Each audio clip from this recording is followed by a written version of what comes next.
Welcome to Kill a Mockingbird by Harper Lee. As we begin this week, our focus will be on personal identities, biases, and stereotypes. But before we jump in, I'd like to take a moment to share some personal reflections with you about my own upbringing and how this book has influenced me. I spent most of my formative years growing up in southern Indiana, where Indiana, Illinois, and Kentucky all meet.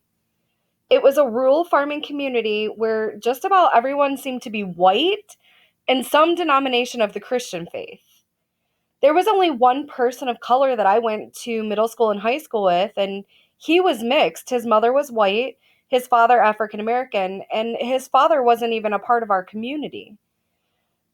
There were no mosques or Sikh temples or really any other religious diversity. There was really no diversity at all.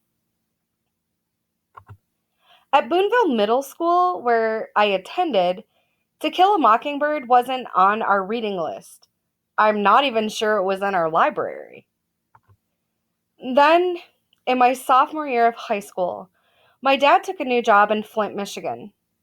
This was a whole new world for me, a world of diversity.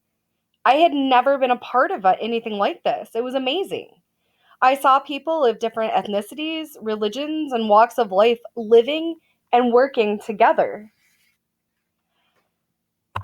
I worked a part time job at Meyer that introduced me to a diverse range of people.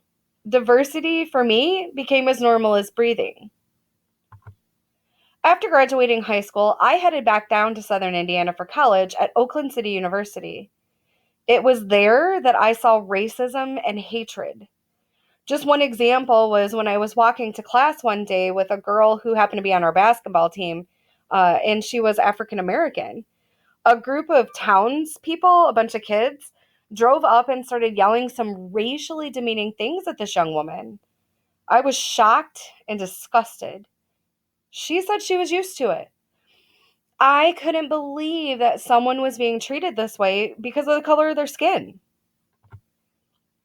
I guess I consider myself lucky being exposed to diversity and with parents who made sure I understood that differences in people do not make us less or more. I didn't read To Kill a Mockingbird until I was in my early 30s.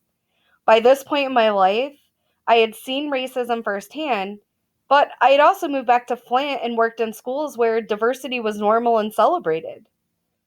This book brought up all kinds of feelings that honestly I didn't realize I had. It made me question equity and justice. As we read and discuss this classic book together, we're going to be delving into several questions, including: what is identity? To what extent do we determine our own identities? What influence does society have on our identities? What are stereotypes? And how do stereotypes affect how we see ourselves and how others see us? Until class time, take some time to consider who you are and what influences you have in your own life. This will be the launch of To Kill a Mockingbird.